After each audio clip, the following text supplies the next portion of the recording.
ሰላም ጤና ይስጥልን አድማጮቻችን እንደምሰምታችኋል ሰላምታችን ከያላችሁበት ድረሳችሁ ያለን ይህ በየሳምንቱ አርብ ተዘጋጅቶ የሚቀርብላችሁ የሰይፈ ነበልባል የሬዲዮ ፕሮግራም ነው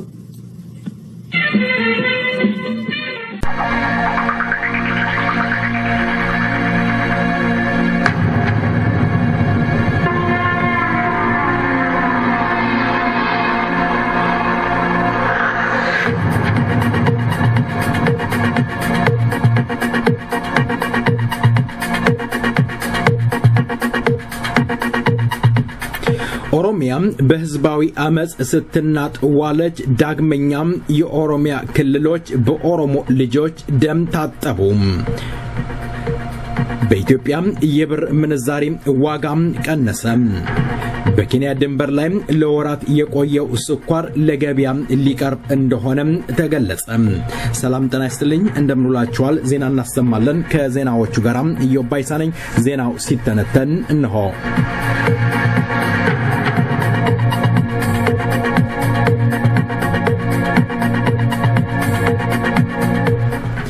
በኬንያ ድንበር ላይ ዝናብና ፀሐይ ሲፈራረቅበት የቆየው ስኳር ለሀገር ውስጥ ገበያ ሊቀርብ እንደሚችል ተነገረ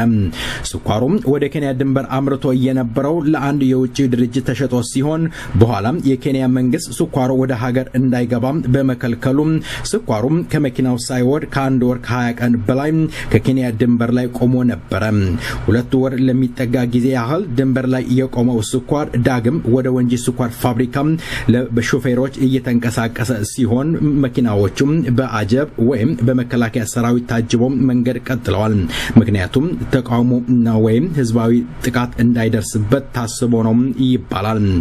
በህዝባዊ እንቅስቃሴ የተደናገጠው ወያኔ ስኳሩን በነፃ ሊያከፋፍል እንደሚችል እየተገለጸ ይገኛል ከአዲስ አበባ በ126 ኪሎ ሜትር ርቀት ላይ የምትገኘው የአምቦ ከተማ ለተቃውሞ አደባባይ የወጡ ነዋሪዎች የኢትዮጵያ መንግስትን ተችቷል የአምቦ ዩኒቨርሲቲ ተማሪዎች የመንግስት ሰራተኞችና የከተማ ነዋሪዎች ተቃውሞ ትልቅ ነበር ሲሉ ተደምጠዋል አልገዛም ባርነት በቃኝ ያለው የአምቦ ህዝብ የከተማውን አውሮ ጎዳና ሞልቶት መፈክር ሲያሰማ ቆይቷል ወያኔ በቃን ወያኔ ይጥፋ ካሁን በኋላ የሃዲግ አይገዛንም ኦሮሞዎች ራሳችን እናስተዳድራለን የሚሉ መፈክሮችን አሰምቷል የተቃውሞ ሰልፉም እንዳለፈው ወጣቶች ብቻ ሳይሆን መላው የከተማ ነዋሪዎችን አካቷል በሰላማዊ ሰልፍ ላይ የመብት ጥያቄም ተነስቷል የአካባቢ ነዋሪዎች አድማ በታኝ ፖሊሶች ምንም አይነት እርምጃም አልወሰዱም ብለዋል ባምቦ ተቃውሞ ሰላማዊ ሰልፍ ላይ ፋብሪካ መነቀል የለበትም ዜጎች ከሶማሌ ክልል ሊፈናቀሉ አይገባም የሚሉ መፈክሮችን አሰምቷል ካምቦ ባሻገር የተለያዩ የኦሮሚያ ክልሎች ተመሳሳይ ተቃውሞ ሰልፎች እየተካሄዱ ሲሆኑ በሻሸመኔና በዶዶላ ተመሳሳይ መፈክሮች ያነገቡ የኦሮሞ ወጣቶች የኦሮሞ አባቶች ሰላማዊ ሰልፉን አካሂደዋል በሻሸመኔ ከ10 በላይ ሰዎች ሲቆስሉ 4 ተገድለዋል በዶዶላም ተቃውሞ በእስር ላይ የሚገኙ የኦሮሞ ፌደራሊስት ኮንግረስ አመራሮች ይፈቱ ከሚሉም ጥያቄ ባሻገር የአዲስ አበባና የድሬዳዋ የባለቤትነት ጥያቄ ተነስቷል ሲሉም አይንማኞች ገልጸዋል የኢትዮጵያ ብሔራዊ ባንክ የብር ምንዛሪ ዋጋን መቀነሱም የዋጋ ግሽበት እንደሚያስከትል አንድ የምጣኔ ሀብት ባለሙያ አስታወቁ እንደሚሉት የብር ዋጋ መቀነስ ለአጭር ጊዜ እፎይታ መጥቀሙ አይቀርም በረጅም ጊዜ ግን የሸቀጦች ዋጋ ንረትና የኑሮ ውድነት ያስከትላል የኢትዮጵያ ብሔራዊ ቦንድ የብር ምንዛሪ ዋጋ በ15 ከመቶ ቀንሷል ይላሉ ነጋዴዎች ወደ መጋዘናቸው ንብረታቸውን እያስገቡም ይገኛል ሸቀጡን አወተን አንሸጥም ያሉት ነጋዴዎች አሁንም አገሪቷም ቀውስ ውስጥ ትገኛለች የሚሉት ነጋዴዎች በምሬት እየገለጹ ይገኛሉ ዜናው በዚያ በቃ መልካም ቆይታ ከቀሪው ፕሮግራማችን በዚህ ዜማ ወደ ሌላ ፕሮግራም እንሸጋግራለን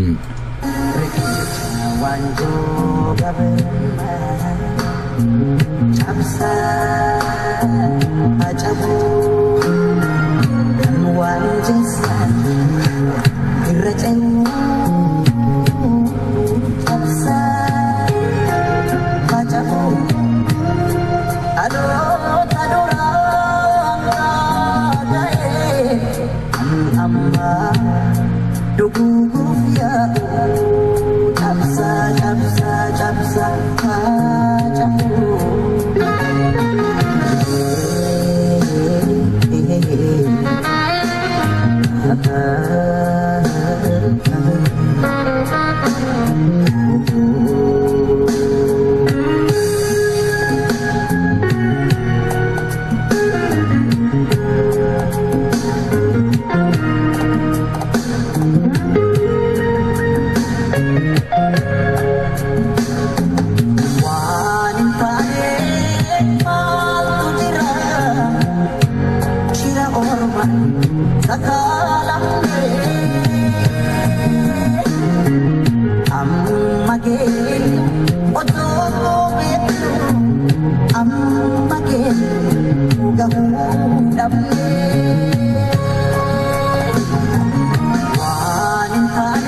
Kasanin wal supine ufta dinat tidamatne adotani adesile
kasanin wal supine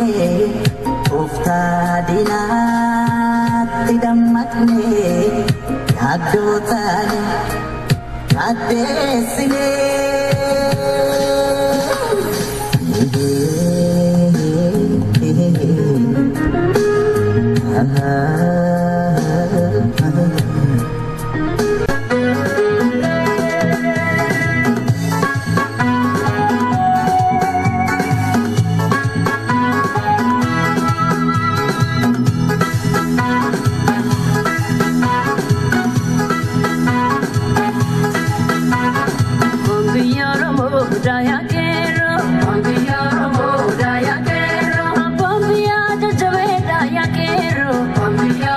አባቢያን ኦሮሞዳም አባቢያን ቄሮዳም እያሉም ድምጻውያኖች ዘፍነዋል በአገር ቤት የሚንቀሳቀሰውን ቄሮም ማንም ይመራው በሶሻል ሚዲያ ላይ ሲራገብ የምንመለከተው ቄሮ የሚመራው በተለይ በአሁን ወቅት ከኦፒዶ ጋራ የኦፒዶ አመራሮች እየመሩት ይገኛል የሚሉ በርከት ብለዋል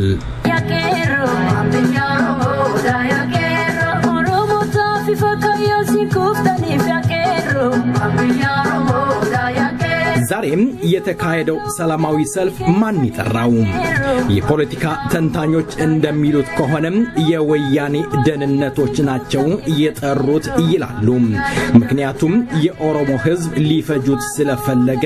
ወያኔዎች ጠርተዋል ሲሉም ተናግረዋል ማን ይጠራው እውነት ይሆን የተከበራችሁ አድማጮች ከአገር ቤት ቄሮን እየቀርብ ያለው ዜማው አየር ላይ ይቆይና ቄሮን እጄ እንመለሳለሁ መልካም ቆይታ Ignapalo la usi, mapa ilma jela keron, mafiyaro moda ya keron. Wapsine niga, darro sampe kani. Wapsine niga, darro sampe kani. Mirgana mantukne, anke maftukani. Anche singatini, amirga kedibu. Wasiku magota, alagana jilu jela keron, mafiyaro moda ya keron.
Basa guma jela keron, bambiya jabeda ya keron. Gara bichiranu, ya Kenya male, yamin ko sodumu, nakana tintolle, kana konturesu, sabako gurgure, oramya bandua, chidi garamure lola keron, bambiya romoda ya keron. Alaba noromo, imam magarisa, keduni babiftu, andori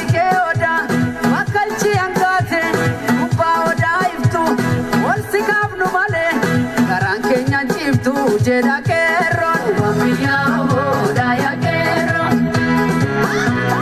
ተወዳጆች ሁለቶቹን ድምጻዊ ከልብ እናመሰግናለን ያኔት ድንቁ እንዲሁም ጫላ ቡልቱምን ባላችሁበት የከበረ ምስጋናችን ይድረሳችሁ ዛሬም በኦሮሚያ በመላው ኦሮሚያ ሰላማዊ ሰልፍ ሲካሄድ ነበር ዓላማው ምንድነው ለምንስ አስፈለገ በሶሻል ሚዲያ ላይ የፖለቲካ ተንታኞች ባንዲራም ይዘው እንዳይወጡ ሲያከላክሉ ነበር የኦሮሞ ህዝብ ግራ ሳይጋባም ባንዲራውን ይዞም አደባባይ ወጥቷል ምክንያቱስ ምን ይሆን እንግዲህ ለቃለም ጠይቁ ፍቃደኛ ስለሆንክ በሰይፈ ነበልባል ራዲዮና እንዲሁም በዝግጅት ክፍሉ በአድማጭ ስም ከልብ አመሰግናለሁኝ ቄሮ እስኪ ራስህን አስተዋውቅ እስኪ ራስህን አስተዋውቅ ኦኬ ሴና ዱጋና እኔናኒ መልካም በተደጋጋሚ በየሰይፈ ነበልባል እንግዳነህ ሴና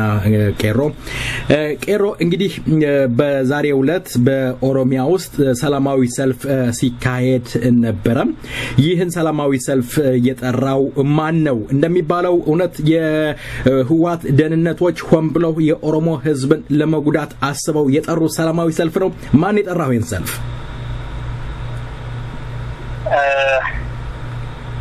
sochini warraaqsi biyyoolessa oromiyaa kan amma gaggeeffamaa jiru kun otuu diinaan qawwaamuu ta'ee diinni kun uummata oromoo xiqqeessanii ilaaluu fi hubannaa siyaasaa uummata oromoo gadi buusanii ilaaluudhaan kan wal cina ilaalamudha sochiin biyya sana keessatti gaggeeffamaa jiru har'a osoo hin taane waggaa sadiiti kan inni gaggeeffamaa jiru sochii kanas kan gaggeessu qeerroo bilisummaa oromoo fi uummata oromoo gamtaadhaan mirga isaatiif falmachaa jirudha uummanni oromoo akkuma ayyaana irreechaa irratti ilaalamaa ture ayyaana irreechaa nagaadhaan tasgabbiidhaan uummanni keenya akka ayyaaneffatee akka nagaadhaan bahee garuu danda'utti qajeelfama naamusa abbootiin gadaa oromoo dabarsanii fi kan abbootiin amantaa waaqeffannaa dabarsan kabajuudhaan qeerroon sana kabachiisuudhaan ayyaanicha milkeessuu irratti hojii guddaan raawwatameera ayyaanuma kanaan wal qabatee ayyaana kana irratti wayituma ayyaanni kun kabajamaa jiru godinni oromiyaa baha waraana jala ture uummanni dhiigaa ture uummanni ajjeefamaa ture ofirratti falmachaa ture uummata kanaaf dirmachuun oromoon waliif dirmatee oromoon haqa isaaf mirga isaaf haga bilisummaa isaa fi walabummaa isaa harkatti galfatutti uummanni keenya wal cina dhaabbatee falmachuun dirqama waan ta'eef ayyaana kanarratti murtiin uummataa fi qeerroo bilisummaa oromootiin fudhatame qeerroon uummata fuulduratti dargaggoota oromoo uummata oromoo erbuu seensisuudhaan ayyaana kanarratti kan wal gaggeeffamee fi kan sochiin warraaqsa biyyoolessa oromiyaa sadarkaa biyyaalessaatti akka itti fufu icciitiidhaan caasaadhaan sadarkaa hundarratti kan irratti hojjetamaa ture warraaqsi kun as ba'uu danda'e uummanni keenyas akka jirutti godinaalee oromiyaa hedduu keessatti bahee qoodarraa fudhachuu danda'e haala kanaan warraaqsi kun kan inni as ba'uu danda'e maaliif kun yeroo jalqabaatiif miti warraaqsi biyyoolessa oromiyaa erga eegalee waggaa sadaffaa kana keessatti yeroo sadaffaadha icciitii isaa eeggatee haala eenyuyyuu beekuu hin dandeenyeen uummata gidduutti kan inni dhoowuu danda'e tokko bara 2014 eegila 11 irraa eegalee haala eenyuyyuu yaaduu hin dandeenyee fi eenyu tilmaamuu hin dandeenyeen warraaqsi biyyoolessa oromiyaa dho'ee golee oromiyaa cufa keessatti haala wal fakkaatuun itti fufee finiinaa ture inni lammataa sadaasa 2015 akkasuma ayyaana irreechaa booda sochiin warraaqsa haala eenyuyyuu eeguu hin dandeenyee fi warraaqsi akkanaa as ba'uu hin dandeenye warraaqsi dho'ee waggaa guutuudhaaf itti fufee adeemuu danda'e haala kanaan waggaa 3 guutuu oromiyaan falmaadha kan oromiyaa keessatti gaggeessaa jirru qabsoodha kan oromiyaa keessatti gaggeessaa jirru qabsoo kana keessatti wareegama qaaliitu kaffalamaa jira wareegama qaalii kaffalamu kanaan immoo jijjiiramni siyaasaa dhufeera hawaasa keenya keessatti hawaasni keenya yeroo irraa gara yerootti qabsoo gaggeessuurraa barnoota guddaa argachaa dammaqinsa siyaasaa guddaa argachaa mirga isaatiif falmachaa wareegamni fedhayyuu yoo jiraate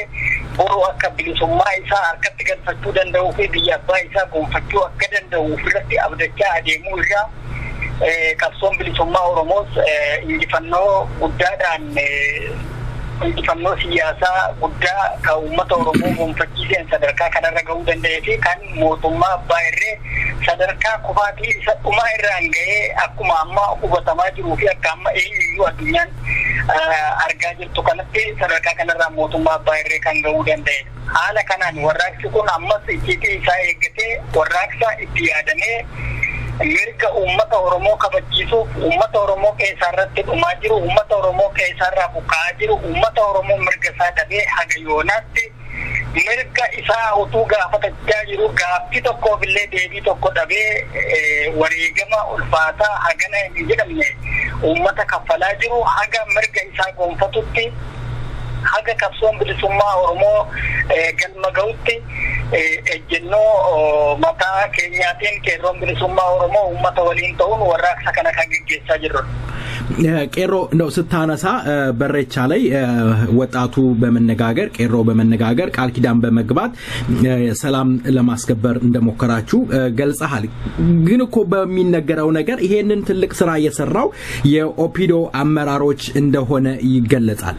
ይሄ ነገር አይጋጭም? እናንተ ከሆናችሁ ለምን ይሄንን መጀመሪያ ወጣችሁ አልገለጻችሁም? የኦሮሚያ ፕሬዝዳንት ሰላም እንዲኖር እንዳደረጉ ተደርጎ ነው በተለያየ ሶሻል ሚዲያ እየተነገረ የነበረው። የዛሬ ሰልፍ አላማው ምንድነው? እውነት ግልጽ እንድታደርግልኝ እፈልጋለሁኝ። ምክንያቱም ብዙ ሰዎች ግራ እየተጋቡ ስለሆነ የዛሬ ሰልፍ የት አካባቢ ነበረ? ምን ያህል ሰው ተጎዳ?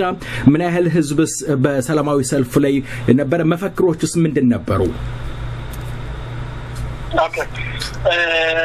ayyaana irreechaa irratti jalqabuu warra gaaffii gara jalqabaarra tuttirraansi ayyaana irreechaa barana qofaa miti ayyaanni irreechaa kan inni kabajamu ayyaana irreechaa waggaa dheeraadhaati kan uummata keenya waliin kan kabajachaa turre. Ayyaanni irreechaa amantii uummanni Oromoo qabu waliin kan wal qabatuu fi aadaa fi bakka Oromoon eenyummaa isaa, Oromummaa isaa, sabboonummaa isaa, aadaa isaa, amantii isaa wal argee itti ibsatudha. Keessattuu ayyaana irreechaa irratti wanti namoota warra kaaniif hin galletu jira. Maal inni biyya sana keessa mirga amantaadhaa kaasee haga mirga siyaasaatti mirgi uummata waliigalaa uummata irraa mulqameetu jira. Kun hordoftoota amantaa kaan irrattis haaluma wal fakkaatuun waan biyya sana keessa jiru. Amantaa musliimaa irrattis, amantaa kiristaanaa irrattis, amantaa waaqeffannaa irrattis mirgi heera mootummaatiin biyya sana keessatti namaaf kabajamee namni amantaasaa akka barbaadetti waaqeffatee jiraatu biyya jiraatu keessa jiraatanitti uummanni biyya sanaa mootummaa abbaa irree afaan qawweetiin biyya sana qabee jiru sirna TPLF'n ukkaanfamee waan jiruuf sun akkuma asii fuuldura argaa turtan yeroo mirgi amantaa isaanii irraa mulqamuu kabachiifachuu irratti yeroo waaqeffachuudhaaf wal argan uummanni hawaasni musliimaa mormii godhaa turan. Mormiin isaan godhan kun akka ajaa'ibaatti isin ibsamne waan biraas hin jedhamne sirriidha mirga isaaniitu sarbame jedhameeruma akka sarbamiinsa mirga amantii isaanii dhiitamaa jiraachuu ibsachaa jiru jedhameeruma miidiyaan addunyaas gabaasaa ture miidiyaan Oromoos gabaasaa ture. Kan uummata Oromoon mirga addaa argatee ayyaana irreechaa irratti mirga addaa argatee fi mirga addaa dhabee kan inni ayyaana irreechaa kabajachaa yoo nagee Oromoon mirga addaa argatee hiree argatee ayyaana irreechaa mirga heera mootummaatiin lafa kaameen kabajachaa yoo na hinge uummanni Oromoo jabina qabuu fi cimina qabuun ayyaana irreechaa kabajachaa sanuu bara darbe itti yaadee mootummaan abbaa irree uummata Oromoo fixuu waan barbaade itti yaadee uummata Oromoo irratti yakka dachaa raawwate. Bara baraan uummanni Oromoo otuu irratti wareegamiin otuu irratti aarsaa hin kaffaliin otuu irratti hin hiraarfamiin barri uummanni Oromoo nagaadhaan ayyaana irreechaa kabajate yoodhaa jiraate kan baranaati. Ka baranaa kan ammoo maaliin argate yoo jennee qabsoo isaatiin argate uummanni Oromoo wareegama qaalii irratti kaffalaa mirga isaatiif falmachaa mirga amantii isaatiif falmachaa mirga eenyummaa isaatiif falmachaa mirga bilisummaa isaatiif falmachaa uummata yoo naga'e. Kanaaf biyya ati mirga uumamaan rabbi irraa argattillee biyya sirraa mulqamee mootummaa abbaa irreetiin ukkaanfamtee jirtu keessatti yeroo wal argu uummanni kun mirga isaa roga hundaan dhabe waan qabu yeroo wal argu uummanni kun mirga isaa kabachiifachuuf sagalee dhageessisuun kanuma jiru. Ayyaana irreechaa irrattis wanti barana ta'es kanuma.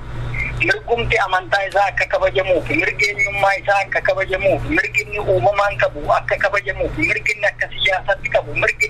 biyya abbaa isaarratti qabu, mirgi isaa cabee jiru akka kabajamuuf. Kanaaf uummanni keenya kan inni sagalee dhageessanas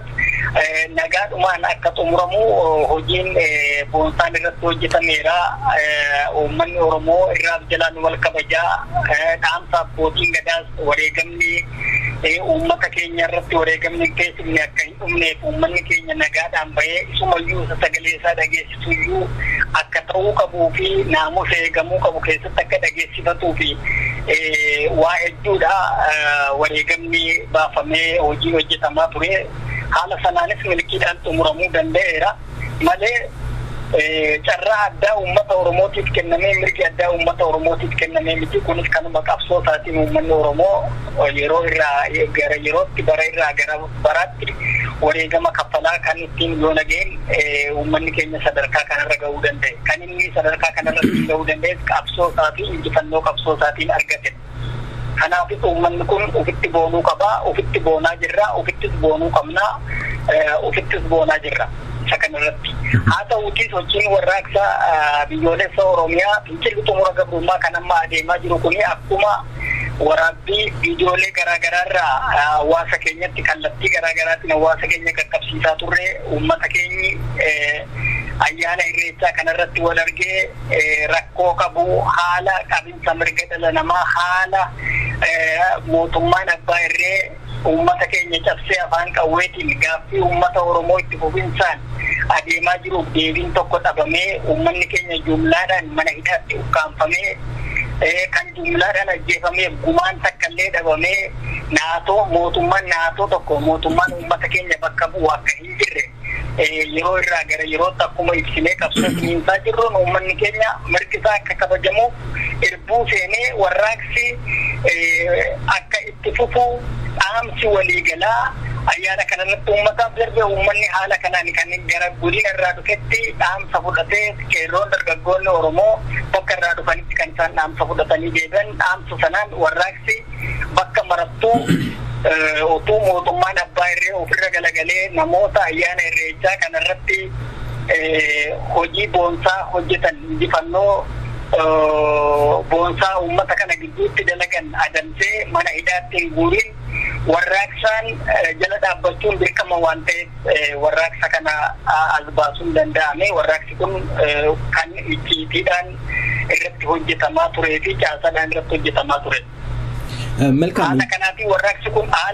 warraaqsi kun as bahuu danda'e. Egaa warraaqsi kun kaleessarraa kaaseetu kan inni eegalee kaleessa godina Harargee Bahaa gaara mul'ataa aanaa Guraawaa magaalaa Doogguu fi akkasumas godina Arsii keessatti bakkoota muraasatti kan inni jalqabame. Haa ta'u guyyaa har'aa godinaalee Oromiyaa hedduu keessatti gaggeeffamaa ture. Gara ganamaarraa eegalee godina Lixa Shaggar magaalaa Amboo keessatti warraaqsi jabaan gaggeeffamaa ture. Achumaan itti fufee magaalaa Amboo keessa warraaqsa guddaa kan uummata Oromoo cufa hirmaachisee kan konkolaachistoonni baajaajillee konkolaataa isaanii qabatanii uummata waliin hiriiruudhaan nagaadhaan uummanni bahee sagalee isaa dhageessisee mootummaa abbaa irree kana jalatti akka hin bulle mootummaa abbaa irree kanaatiin akka buluu hin qabne dhaadannoolee hedduudha kan achirratti dhageessifamaa ture. Keessattuu hidhamtoonni siyaasaa Oromoo hundi akka hiikaman hooggantoota paartii mormituu koongireensii federaalistii Oromoo dabalatee hidhamtoonni Oromoo cufti kan maqaa Oromummaatiin yakkamanii manneen hidhaa biyyattii garaagaraa keessatti hiraarfamaa jiran akka gadi gadhiifaman gaafatamee haala kanaan dhaadannoon akka isaan gadi gadhiifaman. Isaan kanas gadi gadhiisuudhaaf ammas hidhamtoota siyaasa Oromoo cufa hiiksisuu fi mirga uummata Oromoo kabachiisuuf kan nurraa eegamu mootummaa abbaa irreerraa deebii eeggannaa osoo hin taane qabsoo itti fufinsaan gaggeessu. Qabsoo haala barbaachisuu fi yeroo barbaachisu keessatti bakka cufatti warraaqsi kun jabaatee akka itti fufu haala amma uummanni keenya wal dhaga'ee qeerroon dargaggoonni Oromoo wal dhaga'anii warraaqsi finiinaa jiru kanaatiin warraaqsi daran jabaatee yoo itti fufee inni hidhamtoonni Oromoo ni qabneef hin jiru, inni gaaffiin mirgaa uummata Oromoo hin kabajamneef hin jiru, inni Oromoon hin bilisoomneef hin jiru. Qabsoo gaariittis tarkaanfii isaanuttis kan nama ceesisuu danda'u qabsoonumadha. Qabsoon yoo jabaate uummanni jabaatee of falmate uummanni tokkummaadhaan dargaggeessa of harkaa qabu waliin hiriiree yoo mirga isaatiif falmate waan hin bilisoomneefis hin qabu. Kanaaf haala kanaan Hamboo, Meexxii, Gudar, Gincii, Orankamii isaan kana keessatti warraaqsi haalaanii kan lixa Shaggar keessatti finiinaa ture akkasumas Arsii lixaa, Shaashamannee, Dodolaa, Asaasaa, Kofalee, Adaabbaa, Shaallaa fi akkasumas Ona Gololchaa keessatti kaleessarraa eegaleeyyuu kan finiinaa turedha. Isaan olitti tarreessee kan guyyaa har'aarraa fincilli guddaan sochiin warraaqsa guddaan kan inni keessatti gaggeeffamaa turedha. Akkasumas godina Qeellam Wallaggaa, Gidaamii, Saanqaa, magaalaa Aanaa Daallee Sadii, magaalaa Haroo Sabbuu, Gabaa Arbii, Machaaraa, Dambidolloo, akkasumas Wallagga Lixaa, magaalaa Beegii, Najjoo, Koobor isaan kanarratti warraaqsi haalaan dhiya Oromiyaa Wallagga Lixaa fi Qeellam Wallaggaa keessatti haalaan kan inni finiinaa ture. Keessattuu Qeellam Wallaggaa Ona Daallee Sadii magaalaa Haroo Sabbuu keessatti alaabaan adda bilisummaa Oromoo ganama sa'a lamarraa kan magaalichuma keessa kan dhaabbate guyyaa guutuu dhaabbataa oolee galgala qeerroo dargaggoota Oromootiin kan buufamee fi magaalittiin guyyaa guutuu to'annaa qeerroo jala kan oolte ta'uu qeerroon godina dhiya Oromiyaarraa nuuf mirkaneessaniiru. Haala kanaan warraaqsi kun kan inni adeemaa jiru akkasumas godina Harargee Bahaa bakkoota hedduutti akkasuma godina Jimmaa keessattis kan adeemaa turedha. Harargee Bahaa keessattuu Ona Guraawaa, Gaara Mul'ataa, magaalaa Doogguu keessattii fi akkasumas magaalaa Dhiiraa keessatti Ona Meexxaa, Araddaa,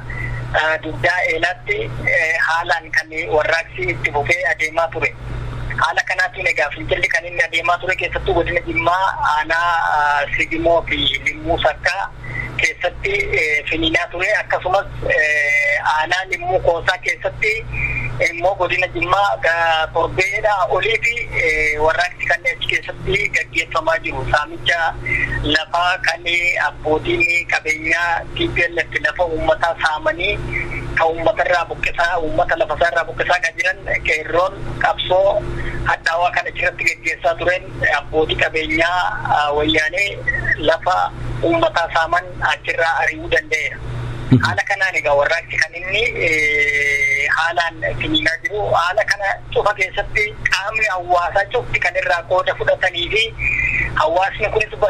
sochii warraaqsaa kunis bakkoota hedduutti haalumaan kan tumsa fi eeggicha poolisootaa argateen poolisoota Oromiyaa kan argateen kan gaggeeffamaa ture yoo ta'u Arsii lixaa Shaashamanneetti waraanni wayyaanee tarkaanfii uummata irratti fudhateen uummata keenya hedduu madeessee sun hedduu waan nama gaddisiisu uummata mirgasaa gaafachaa jiru uummata mirgasaa falmachaa jiru mootummaan abbaa irree wayyaanee ammas uummata keenya dhiiskuurraa hin dhaabbanne uummata keenya ajjeesuurraa hin dhaabbanne haalli sun haala hedduu nama gaddisiisudha. Haala kanaan kan warraaqsi yeroo ammaa Oromiyaa keessatti finiinaa jiru. መልካም ቄሮ እንግዲህ አንዳንድ የፖለቲካ ተንታኞች ይሄ የዛሬው ሰላማዊ ሰልፍ የተቀናጀ የታቀደበት ስላልሆነም በርካታ ልጆች ህይወት እንደጠፋ እየገለጹ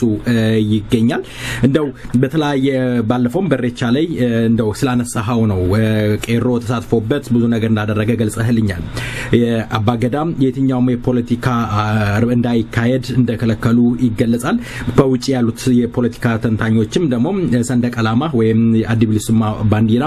በቦታው እንዳይገኝ ባንዲራውን እንዳትይዙ እየተከለከለ ነበር። ምናልባት በህዝቡ ላይና በወጣቱ ላይ ቪጂታ አልፈጠረም? ይሄ እናንተ ያካሄዳችሁት ያለው ይሄ የቄሮ ብሊስማ አካሄድ የተቀናጀ አይደለም ለሚሉ ሰዎች እናንተ እንደ ድርጅት ማለት እንደ ቄሮ ድርጅት የምትመልሱት መልስ አለ?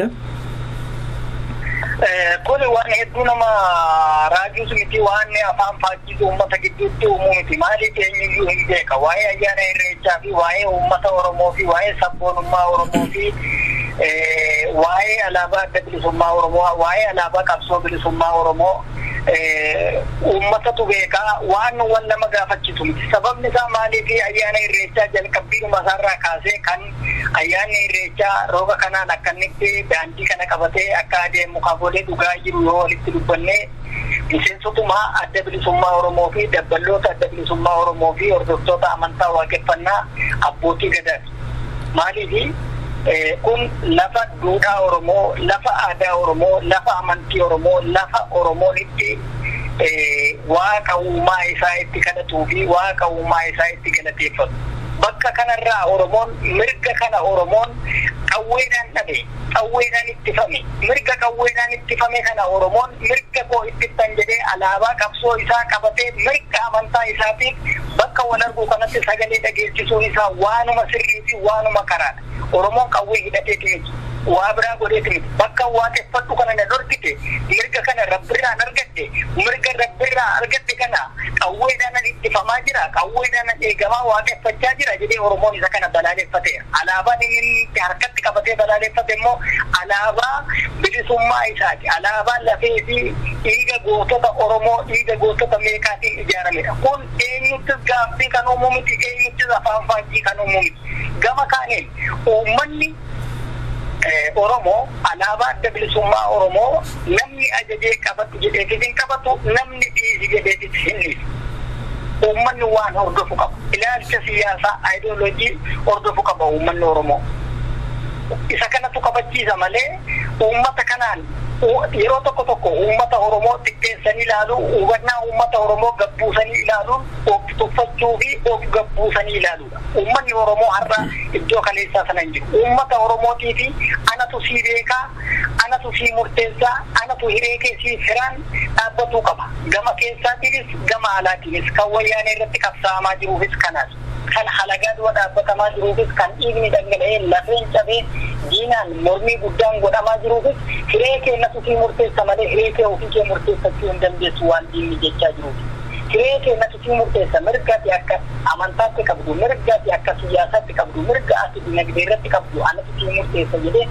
diinni afaan qawweetiin mirga uummata keenyaa waan mulqeen uummanni keenya dhiiga isaa dhangalaasee lafee isaa cabsee qeerroon dargaggoonni Oromoo kan falmachaa jiruuf kanaaf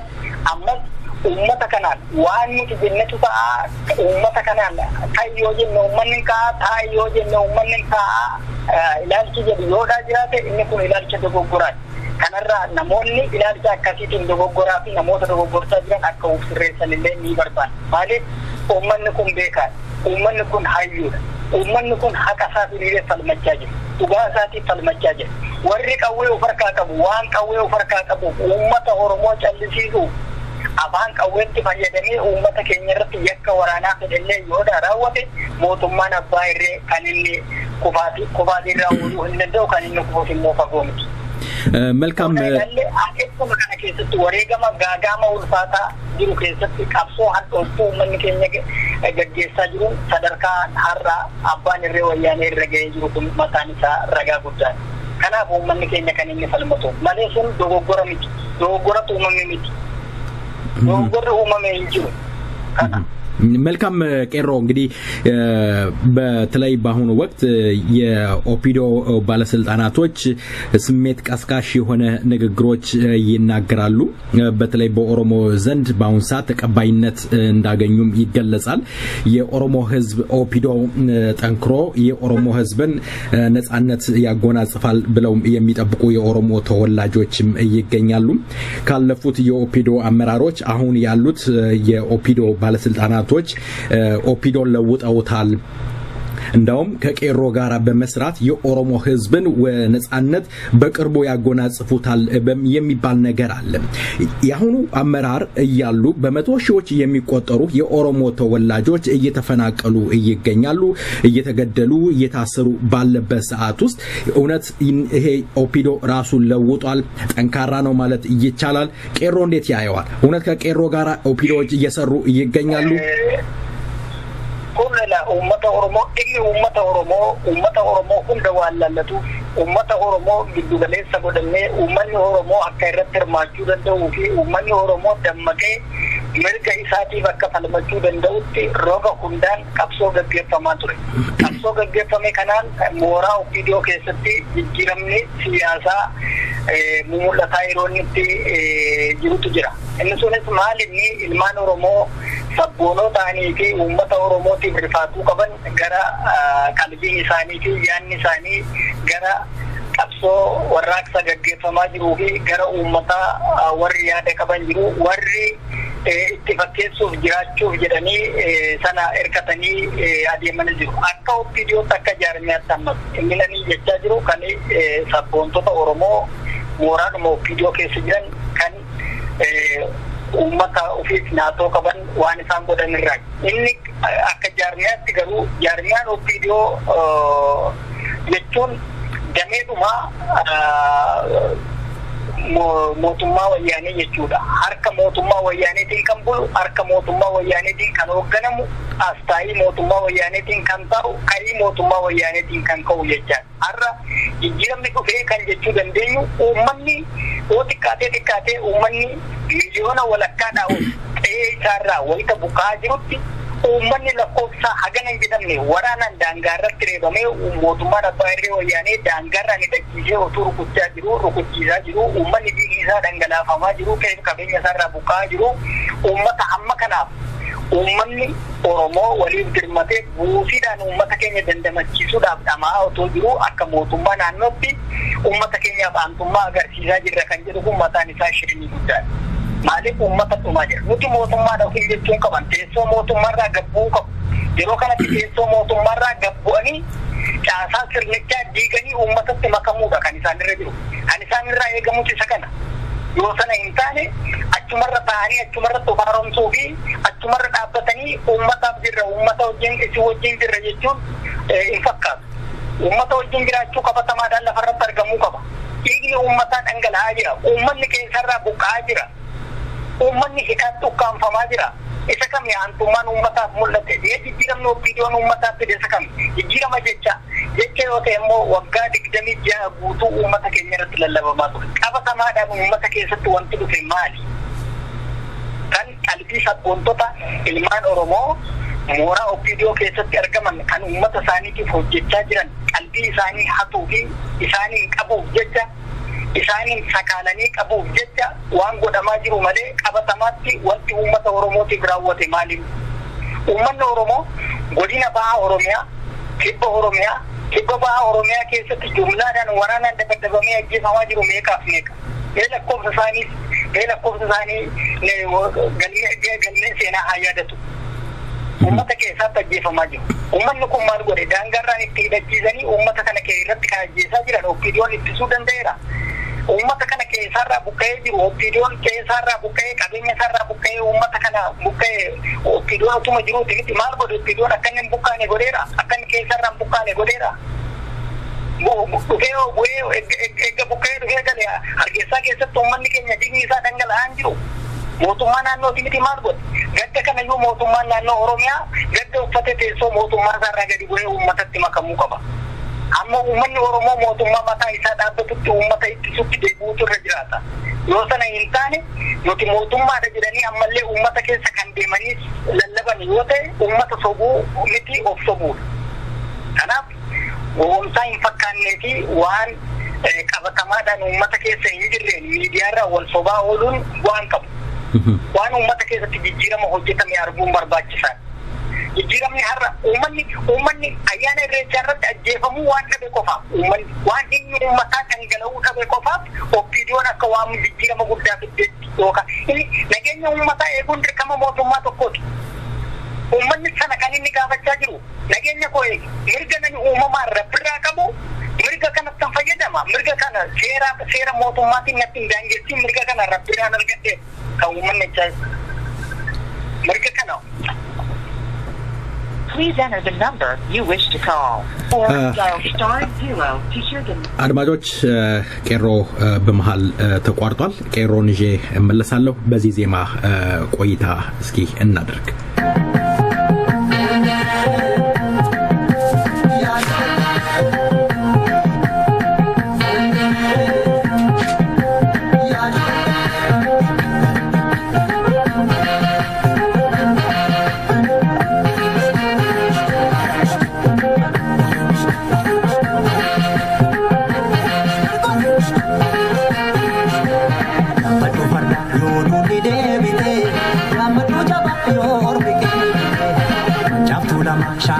leechisu farda baagada gaarii dinaachisu baddu farda yoo duudhi deebite hidhadhu mudhi yoo ormi keenite cabtuu lama shaanqoo leechisu fardi gooticha gaarii dinaachisu.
የተከበራችሁ አድማጮች ቄሮን እጄ ተመልሻለሁ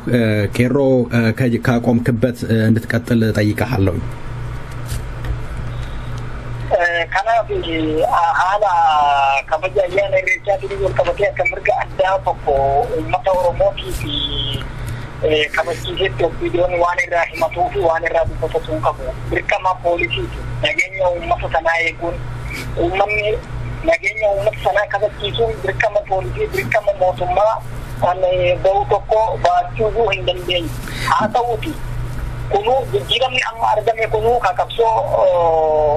Ofiisaatii uummanni keenya argate kana jijjiirama argame kanayyuu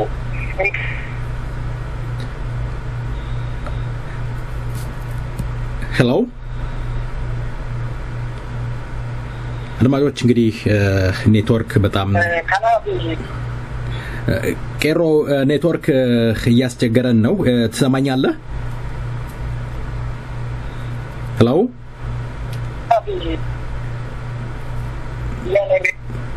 ትሰማኛለህ ቄሮ ሄሎ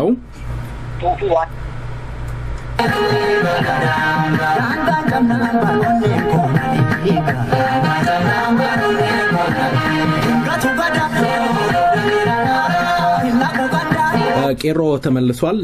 ቄሮ ኔትወርክ የመቆራረጥ ነገር አለ እስኪ ከቆምክበት ቀጥል ያው የኦፒዶን ጥንካሬ ነው እንድትገልጽልኝ የምፈልገው ኦፒዶ እንደጀመርከው በሃርጌሳ ውስጥ በተለያየ ቦታ ላይ የኦሮሞ ልጆች እየተገደሉ እንደሆነ ነው የገለጽከው ቀደም መጀመሪያ የተናገርከው ነው ድምጽህ ያስተጋባ የነበረው አሁን ትሰማኛለህ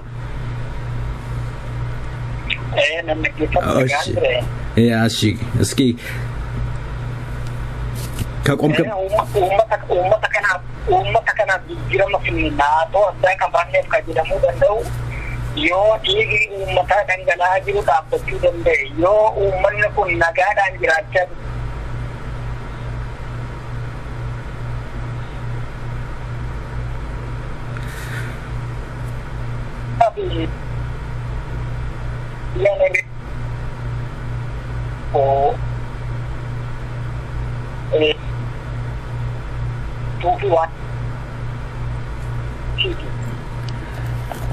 መልካም ቄሮ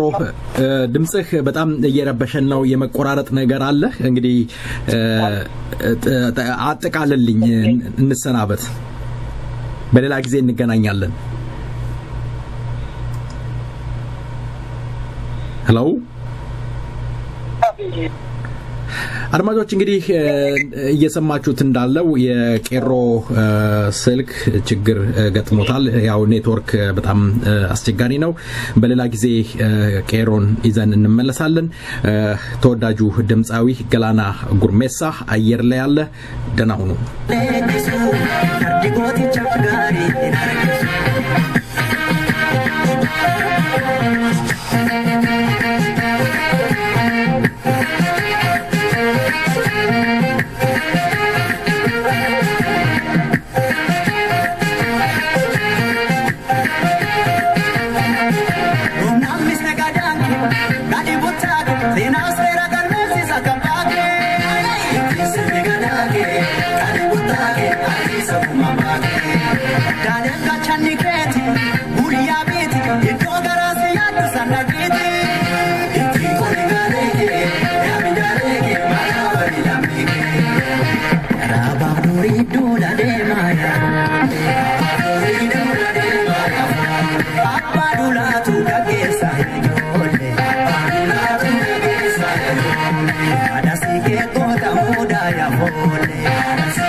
na turgai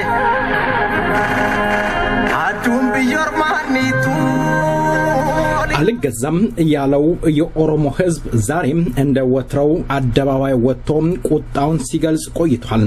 አድብሊስማ አባቢያም እኛም ድኔ ገብሩማ ሲሉ ተደምጧል። በላው ኦሮሚያም የተቀጣጠለው የነጻነት ጥያቄ አድማም ኦሮሚያን ሲነጣት ቆይቷል። ሽሩሩ ገሮ ማታ ጉድሩ የዛሬን ሰላማዊ ሰልፍ ማን ይጠራው? እውነት የወያኔ ሰላዮች ጠርተውት እንደሆነ ብዙዎች ይላሉ። የፖለቲካ ተንታኝ የሆነው አቶ ጀዋር መሐመድ የወያኔ ሴኩሪቲ ነው የጠራው ይላሉ። ቄሮች ደግሞ እኛንን እየሰራነው የምን ወያኔ እያሉ ይገኛሉ።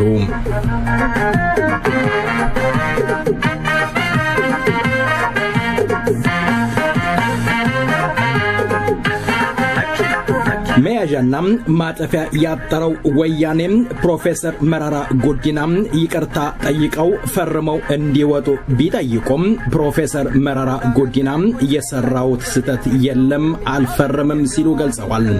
ሰላም ጤና ይስጥልኝ እንደምንላችኋል የተከበራችሁ የሰይፈ ነበልባል ራዲዮ አድማጮች የከበረ ሰላምታዬ ባላችሁበት ይድረስ። እንግዳ እየቀርብ ያለው እንግዳዬን ከመምጣቴ በፊት የጀመርኩት ዜማ ለፍጻሜ አበቃና እንግዳዬን እየቀርባለሁ። መልካም ቆይታ። ተወዳጁ ድምጻዊ አየር ላይ አለ።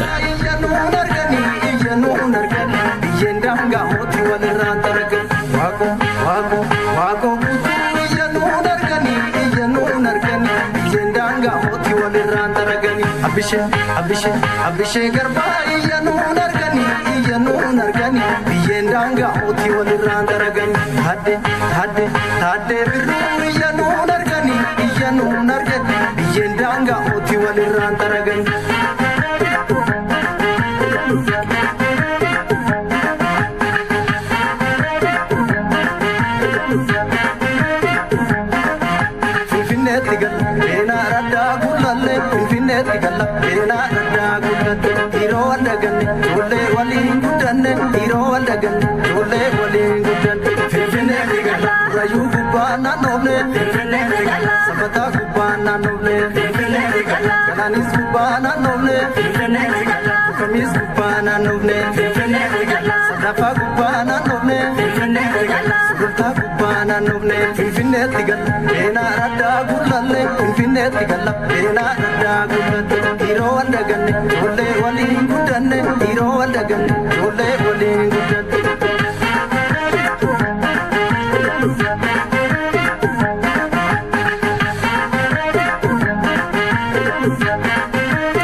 Ebisa dula iyanu nargani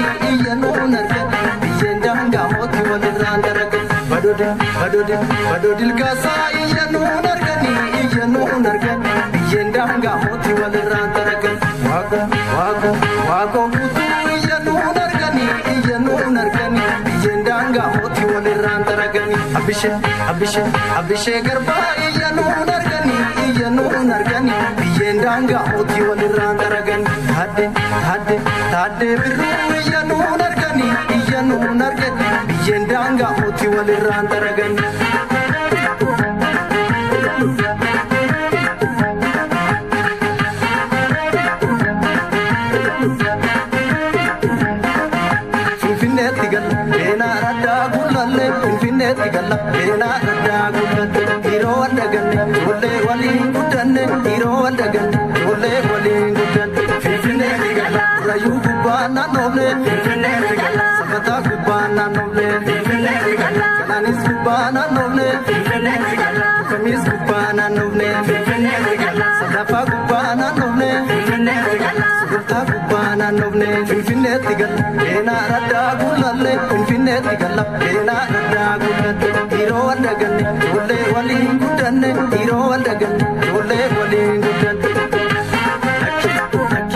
ተወዳጁን ድምጻዊ ስለዜማው ከልብ እናመሰግናለን።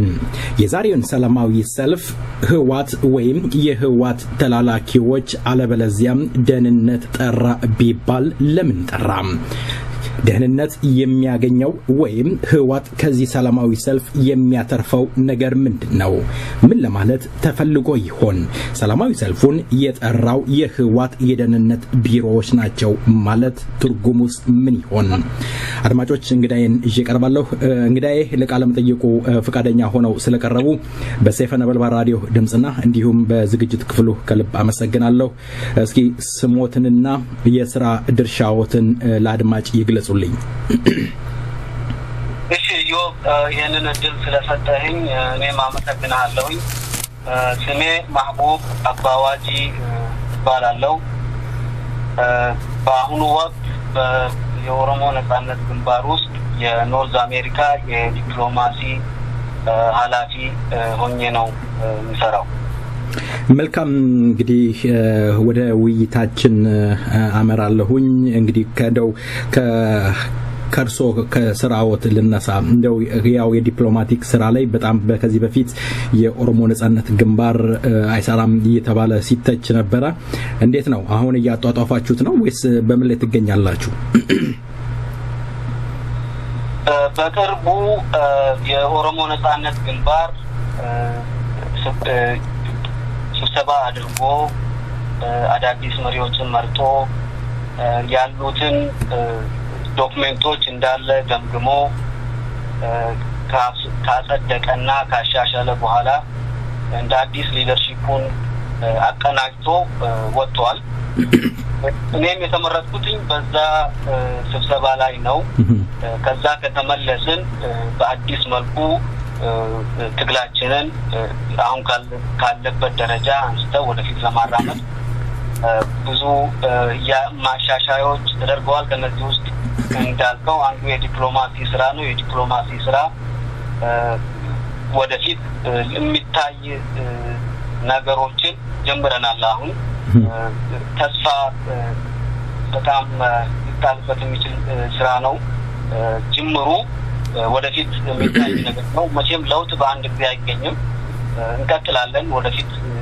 ብዙ የዲፕሎማቲክ ስራዎች ይሰራሉ ብዬ አምናለሁ። መልካም ወደ ቀሪው ጥያቄ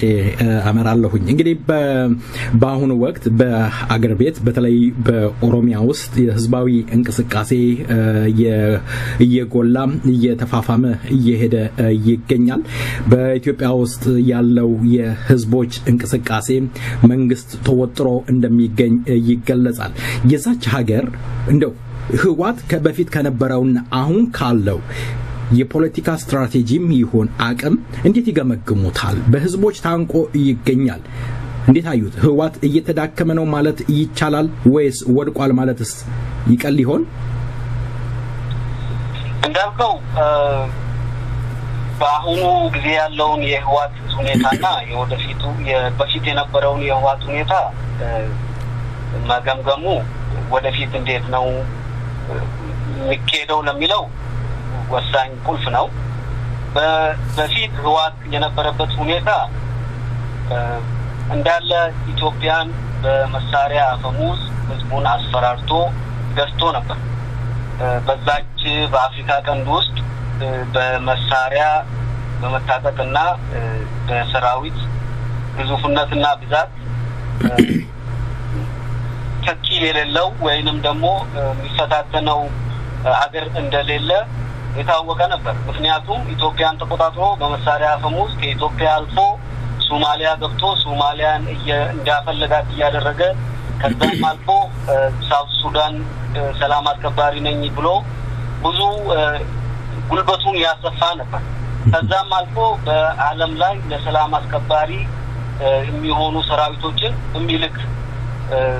መንግስት ነበር ይሄንን መንግስት እንግዲህ በአዴንም በለው ኦፒዲዮም በለው እንዳስፈለገው አርጎ ይኖር የነበረ አዞ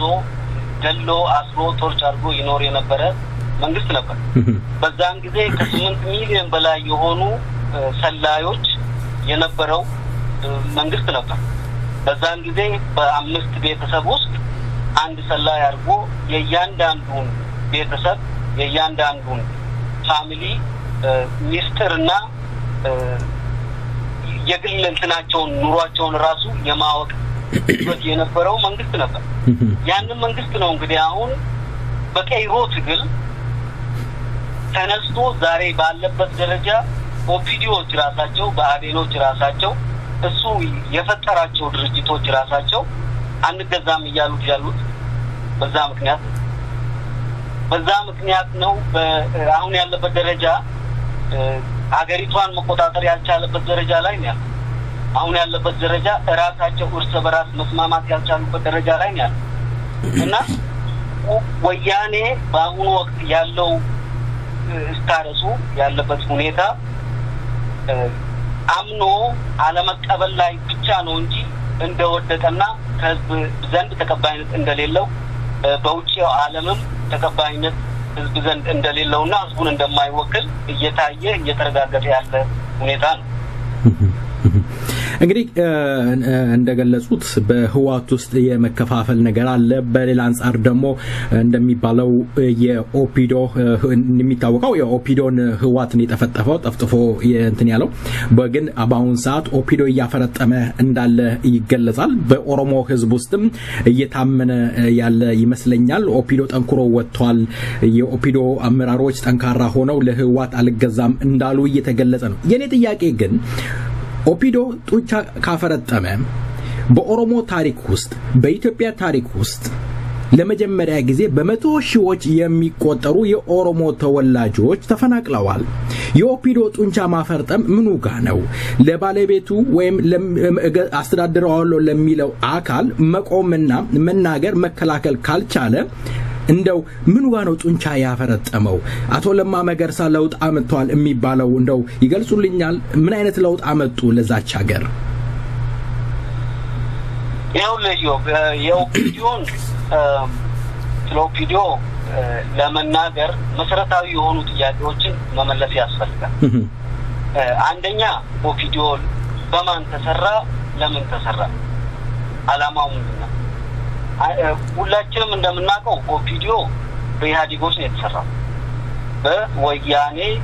አባላቶች መሪዎች ነው አላማው ምንድነው አላማው የኦሮሞን ህዝብ ተፍጭፎ እየገደለ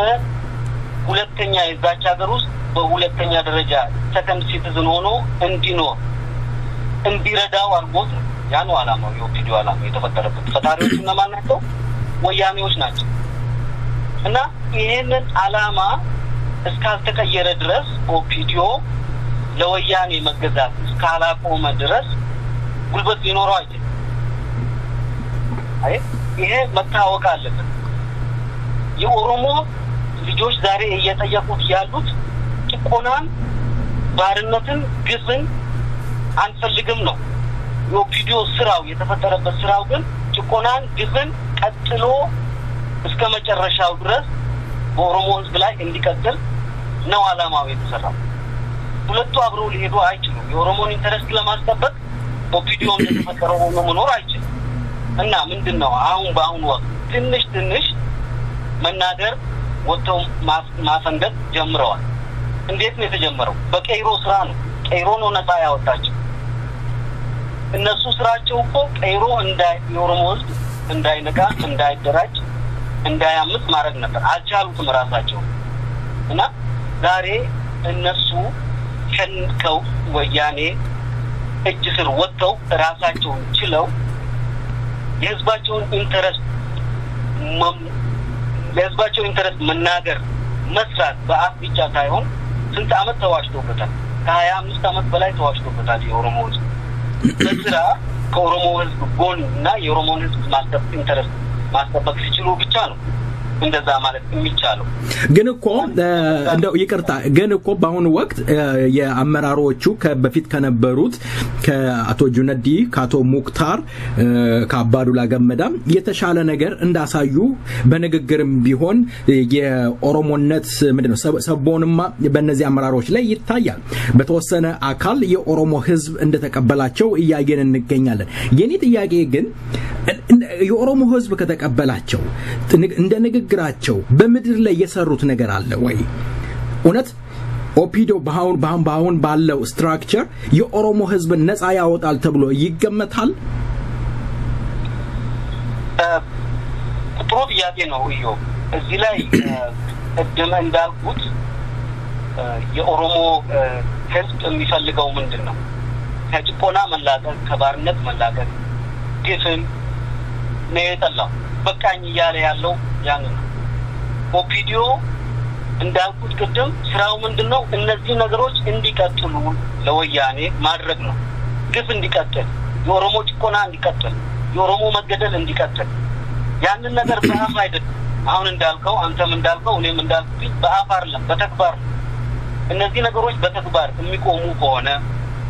የሚያስቆሙ ከሆነ ማለት ነው 100,000 ህዝብ ከዛ ሲፈናቀል ተግባሩንና ቃላቶቹን ማመዛዘን የህዝብ ጉዳይ እያየነው ነው እንዳልከው አንተ ማለት ነው እና ዋናው ነገር ምንድነው በስራ ለህዝቡ ማሳየት አለባቸው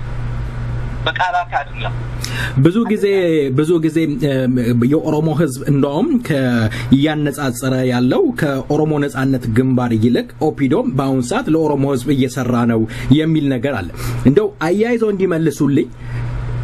ኦፒዶ ከናንተ ከኦሮሞ ነጻነት ግንባር የተሻለ ስራ እንደሰራ ተደርገው ይገለጻል እኔ አሁን የምፈልገው በተጨባጭ እንዲያሳዩኝ የምፈልገው ነገር ምንድነው አቶ ለማ መገርሳ ከተመረጡ በኋላ በተጨባጭ በመድር ላይ የሰሩት ስራ አለ ለኦሮሞ ህዝብ በቁመቱ ልክ ነጻነትን ያመጣል ተብሎ ኦፒዶ ይጠበቃል የከፌደራልስ ደግሞ የአባዱላ ገመዳ መልቀቅና ወደ ፓርላማ ውስጥ ገብቶ መቀመጥ እውነት ለኦሮሞ ህዝብ የሚያመጣው ጥቅም አለ የኦሮሞ ህዝብ ትርፍ ያገኛል በዚህ ማለት ነው ከናንተና ኮፒዶ የተሻለ እናንተስ ኮፒዶ እንሻላለን ብላችሁ ይሄንን ሰርተናል ብላችሁ የምትናገሩት ነገር አለ የኦሮሞ ነጻነት ግንባሮች ጥሩ ጥያቄ ነው መጀመሪያ እኔ የኦሮሞ ነጻነት ግንባርና ኮፒዶ ማነጻጸር ትክክል ነው ይያላምንም ይከብደኛል አንደኛ የኦሮሞ ነጻነት ግንባር የተመሰረተው በኦሮሞ ህዝብ በብሶት የተመሰረተ ነው ብሶት ያፈራው ድርጅት ነው የኦሮሞ ምሁራኖችና የኦሮሞ ገበሬዎች የኦሮሞ ያልተማሩና የተማሩ ሀብታሙና ዳው ተሰብስቦ የፈጠረው ድርጅት ነው ምሁራኖቹ ተሰብስቦ ሲመካከሩ ገበሬ ቤት ውስጥ ተቀምጠው ሲመካከሩ ገበሬዎች ይደብቋቸው ነበር ያሳልፏቸው ነበር ወደ ጫካ ሲሄዱ የተለያዩ ስራዎችን ሲሰሩ ወረቀት ይዘው ያመላልሱ ነበር ሴቶች ብትል ወንዶች ብትል ከገጠር ከተማ ይሄዱ ይሄ ትግል የፈጠረው ድርጅት ነው አንደኛ ሁለተኛ ደግሞ ማየት ያለብን በአንጻሩ ኦፒዲዮን ብንወስድ እንዳልነው አላማቸው የወያኔን ጥቅም ለማስጠበቅ ነው ይሄንን አላማ ቁጭ ብለው ሲሰሩት ተቸግረው አይደለም በደሃና በገበሬ ቤት ውስጥ ተቀምጠው አይደለም ወያኔ ፈንድ አርጓቸው ነው አደራጇቸው ነው እገሌ መጥቶላቸው ነው እነዚህ ናችሁ እናንተ መምራት የሚችሉት ብሎ ነው በእንደዚህ አይነት ሁኔታ ነው የምትመሩት ብሏቸው ነው አይ ሁለተኛ ነገር ደግሞ ማየት ያለብን የኦሮሞ ልጆች በመድማት በመገደል አንገታቸውን ደፍተው give me liberty or give me death ወይ ግደለኝ ወይ ደግሞ ላንተ እኔ በአይምሮዬ አልገዛም አንተ ከኔ በላይ አይደለም እየታሰሩ እየተገረፉ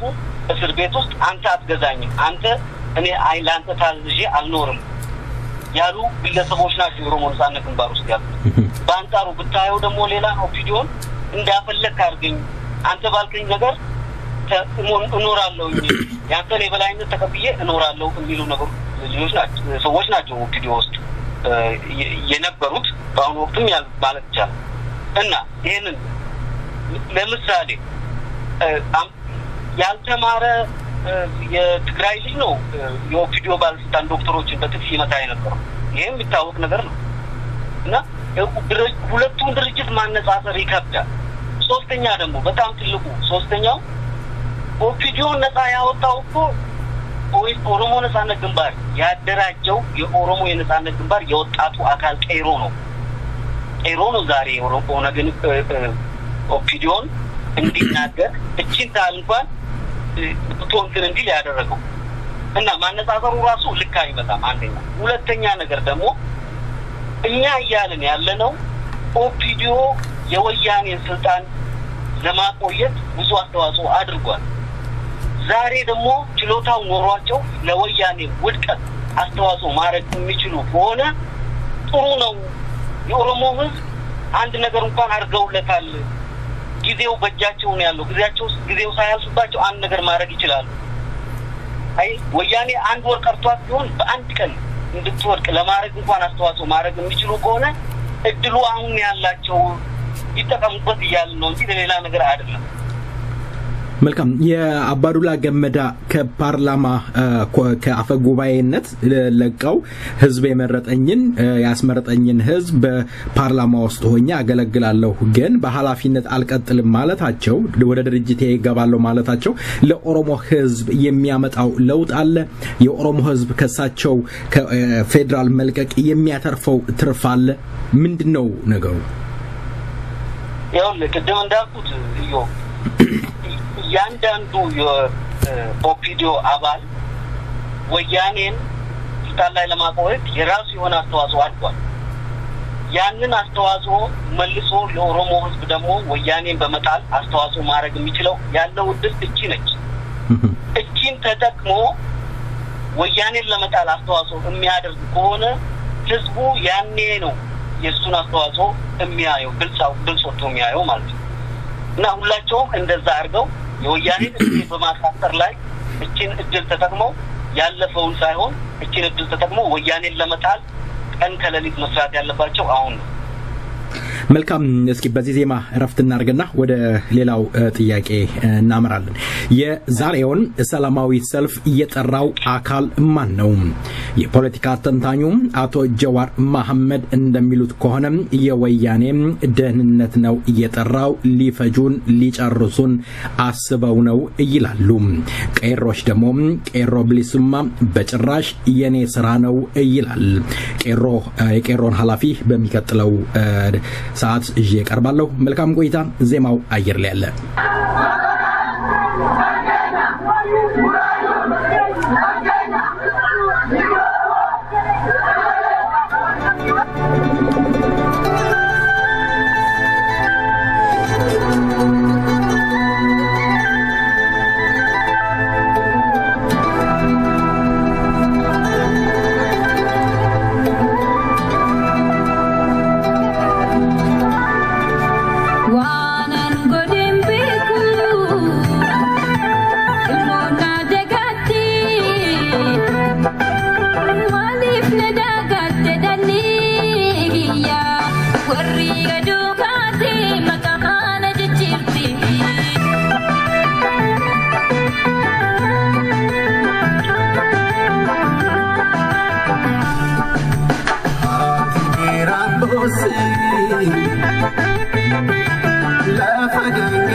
sama bajete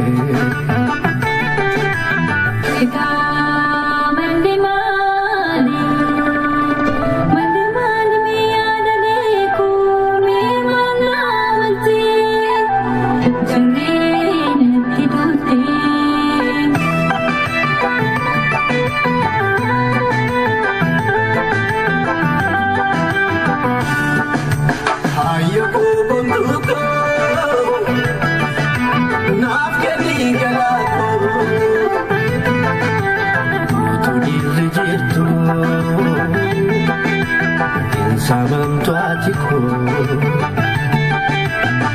Boina yoto Anu siwarana Sina eki Sanirana Bina yere bote Wana nyadu sane Jale Isang kisa darbe Otul punjiru Magandritiratu Kamfine gaba Olutinda batu Kamfine gaba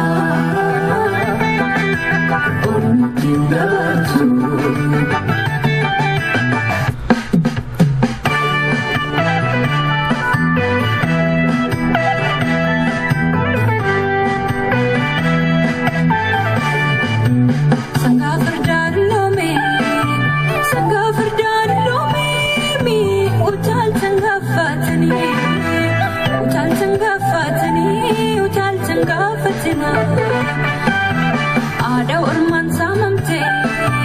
desir le shirate boy tanga fatina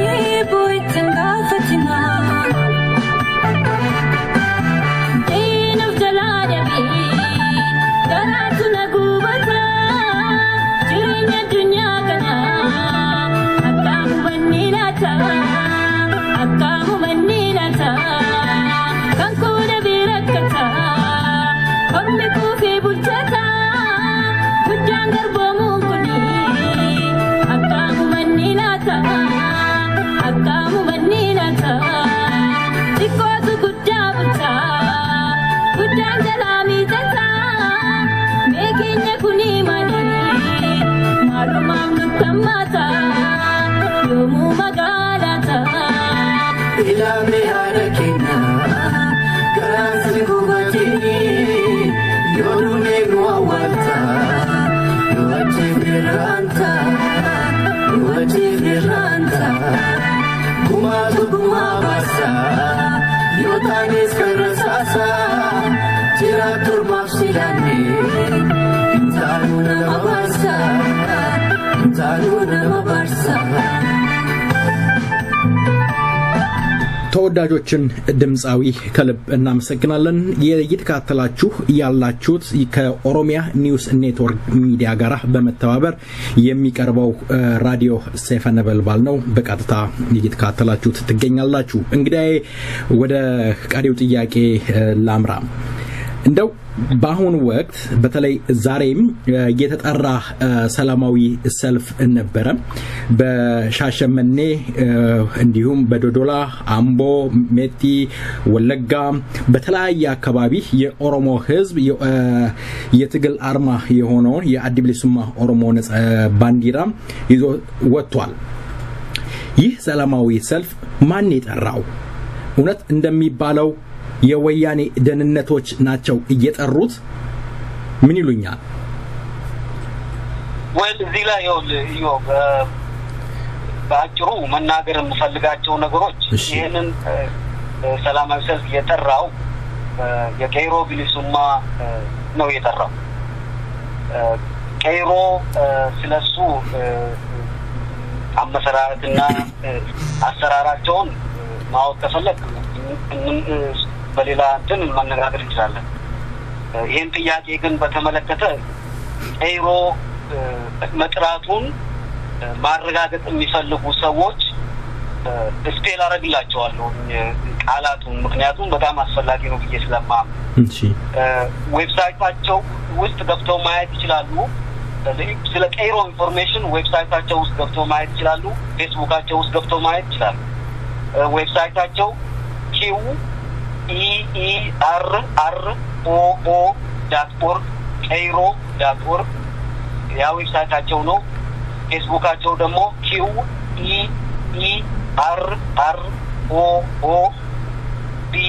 for bilisuma ማለት ነው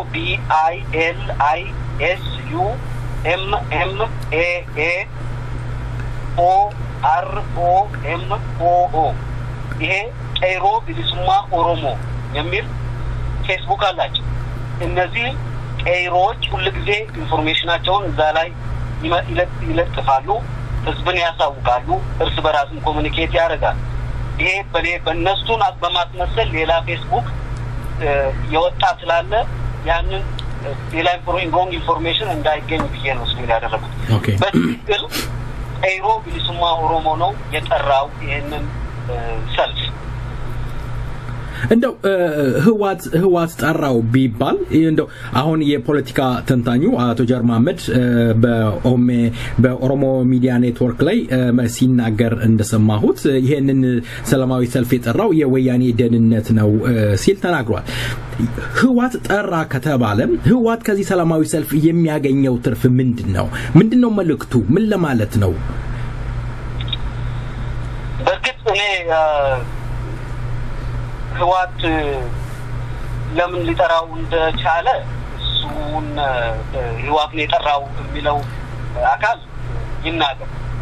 ይሄን ግን ቀይሮ ነው የጠራው ቀይሮ በራሱ የሆነ መሪ ያለው ነው በነባራዊ ሁኔታዎችን አይቶ ሲፈልግ በክልል ደረጃ ይጠራል በአንድ ከተማ ደረጃ ይጠራል ሲፈልግ ደግሞ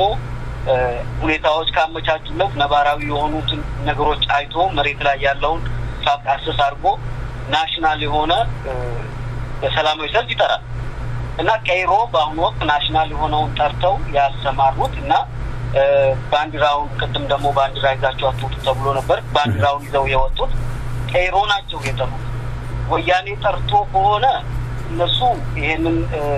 ያሉት ለምን ወያኔ እንደጠራ እነሱ አካል መናገር ይችላል እንደው በሶሻል ሚዲያ ላይ ስመለከት የነበረው አርሶ ማንስተውታል ይሄ የኦሮሞ ነጻነት ግንባር ባንዲራ አስፈላጊ እንዳልሆነ ባንዲራ ይዛችሁ አትጡ ባንዲራ ይዞ የወጣ የኦሮሞ ነጻነት ግንባር ባንዲራ ለብሶ የተገኘ ፎቶ በማንሳት ለደህንነት ወይም ለሴኩሪቲ እንደሚሰጥ በተለያየ ሶሻል ሚዲያ ላይ ወጣው በፕሮፓጋንዳ ነገር ሲሰራ ነበር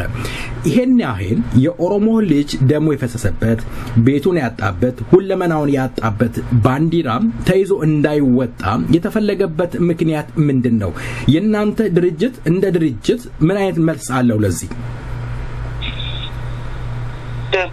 ዋናው ነገር ባንዲራው ምንድነው የሚለው እስቲ እንየው እሺ ከዛ በኋላ የተሰጡ ምክንያቶች አባብ ናቸው ወይስ አባብ አይደሉም የሚለውን እናያለን ባንዲራው የሚያመለክተው የኦሮሞ ህዝብ የጭቆናን የባርነትን የግፍን በቃኝ ማለት ሬዚስታንሱን ነው የሚያሳይ መቼ ነው ይሄ ነገር የተጀመረው የኦሮሞ ህዝብ በባርነት ስር ከወደቀ ጊዜ ጀምሮ ዝም አላለ በከፍታው ቁጥር እየተነሳ እየገደለ ሽፍታ ይባል ነበር ለብቻው ይገባ ነበር ጫካ ይገባ ነበር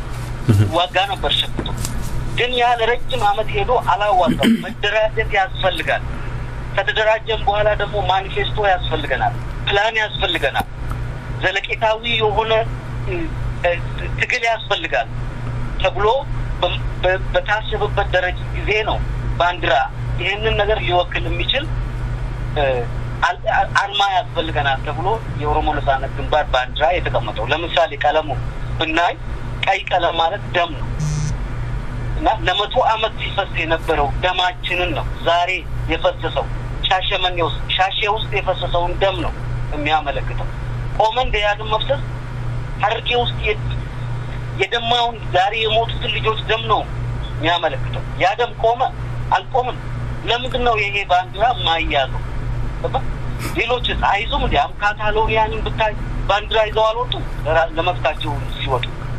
እና እነሱ እነዚህ ባንዲራውን የኦሮሞ ነጻነት ግንባር ህዝቡ ወስዶ የኦሮሞ ያደረገውን ባንዲራ ይዘው እንዳይወጡ ምክንያት የሚያቀርቡት ምክንያት አንደኛ ወያኔና አጋዜን ልጆቹን ይገላሉ። ይሄ ምንድነው ፍራቻ ላይ ቤዝ ኦን ፊር ሞትን እኮ መጀመሪያ ቀይሮች ሞትን አሸነፉት እኮ ሞትን የፈራ ሰው ነጻነትን አይጠይቅም። እነሱ ዛሬ አይደለም 2015 ነው ሞትን ያሸነፉት። በቃ ባዶ እጃቸውን የሚተኩስባቸው የአጋዜና የወያኔ ሰራዊት ስር የቆሙት እኮ 2015 ነው። እንትን አለ ብቻቸው። ዛሬ 2017 የኦሮሚያ ፖሊስ እኮ ከነሱ ጋር ቆሟል። የኦሮሞ ህዝብ ከነሱ ጋር ቆሟል። ምንድነው የሚያስፈራቸው? ይሄ የማይሄድ ሎጂክ በአሁኑ ወቅቱን ያልጠበቀ ሎጂክ ነው ለኔ ማለት እና ይሄ ምክንያት ሊሆን አይችልም። ሌላ ነገር ካለ ነው። መልካም ጥያቄን እንደው ለማጠናቀቅ ያህል በሶሻል ሚዲያ ላይ በተለይ እንግዲህ እርሶ በቅርብ ነው የተመረጡት በኮራ ሰባ ይሄ በአራተኛው ኮራ ሰባ ላይ ነው የተመረጡት ግን እንደው ስላለው ጉዳይ በቅርብ እንደሚከታተሉ ተስፋ አደርጋለሁ። በሶሻል ሚዲያ ላይ በተለይ የናንተ ድርጅት የኦሮሞ ነጻነት ግንባር ሲብጠለጠል እንደነበረ ያውቃሉ። የኦሮሞ ነጻነት ግንባር የአባሁን ሰዓት ያለው የትግል መንፈስ ምን ይመስላል? እናንተ ጠንካራን ብላችሁ ታምናላችሁ? ህዋት ከቢወገድ ያችን ሀገር እንደ ሀገር እንድትቀጥል የመምራት ብቃትና ችሎታ አለን ብላችሁ ታምናላችሁ? ህዝቦችን በኩልነት በነጻነት ለማስተዳደር ዝግጁ ናችሁ? ቆንጆ ጥያቄ ነው። እኛ የኦሮሞ ነጻነት ግንባር ትልቁ ይቅርና ቀይሮ የመምራት ኃላፊነት ተቀብሎ የመምራት ጋር አለው ብለን ነው ምናምን ትንሽ ስለ ቀይሮ አሰራር ስለ ቀይሮ ችሎታ ልንገርህና ቀይሮ ማለት የኦሮሞ ነጻነት ግንባር እንዴት እንደሚያየው ማወቁ አስፈላጊ ነው። የአመራር ብቃታቸውን ልነግርህ ፈልጌ ነው። ቀይሮ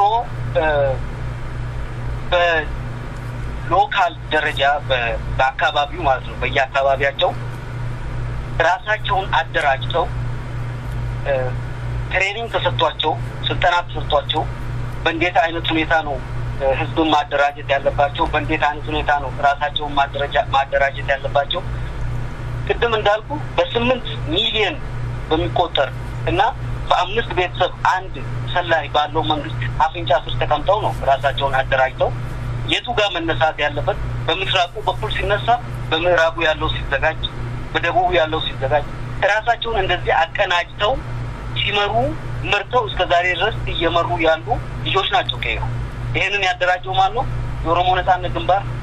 ይሄንን ያደራጀና እንደዛ ቅድም እንዳልነው በመሳሪያ ጉልበቱ በጣም ይተማመን የነበረን ድርጅት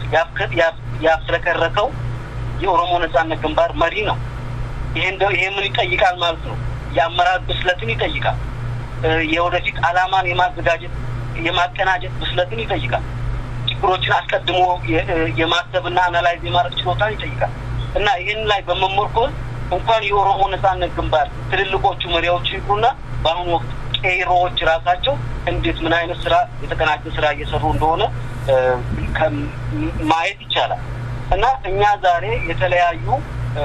የኦሮሞ ነጻነት ግንባር ከተለያዩ ድርጅቶች ጋር አንድነት መስርቶ አንድ ላይ በመስራት ሀገሪቷን ለመምራትና አብሮን ከሚሰራው ድርጅት ጋር ያቺን ሀገር በሰላም ችግሮችን ፈተን የወያኔ ለ27 አመት የደረደረውንና አሁንም የተለያዩ የሀገሪቷ ህብረተሰብ ውስጥ ችግሮችን እርስ በራስ የመቃቃረን እየፈጠረ ያለውን ፈተን ሀገሪቷን የመምራት ብቃቱን ችሎታው አለን ነው ምናምን መልካም እንግዲህ የርሶ በውጪው ያለው ዲፕሎማቲክ ስራ ነው የሚሰሩት እንግዲህ በተለይ አካባቢ ከነጮች ጋር ይገናኛሉ ነጮች የሚያነሱት ጥያቄ አለ ለምሳሌ በኦሮሚያ ውስጥ ያሉ የሌላ ብሔር ተወላጆች ስላሉ ያነዛ ተወላጆች እናንተ ብትገቡ እንደው ምን አይነት ጋራንቲ ወይም ዋስትና ተሰጣላችሁ የኦሮሞ ህዝብን በጥርጣሬ የሚያዩ ነጮች አሉ አገር ቤት ውስጥም ያሉ የሌላ ብሔር ተወላጆች በጥርጣሬ ይመለከታሉ ምክንያቱም የሚነገረው ነገር አብዛኛው የእስልምና እምነት ለማስፋፋት እንደሆነ የመግደል ምናምን የሚባል ነገር በተለይ ሁላችንም እንደምናውቀው ከተለያዩ ሴናተሮች ጋር ስንገናኝ የሚያነሱልን ነገር የእስላማዊ መንግስት ለመመስረት ተንቀሳቀሳላችሁ የሚል ነገር አለ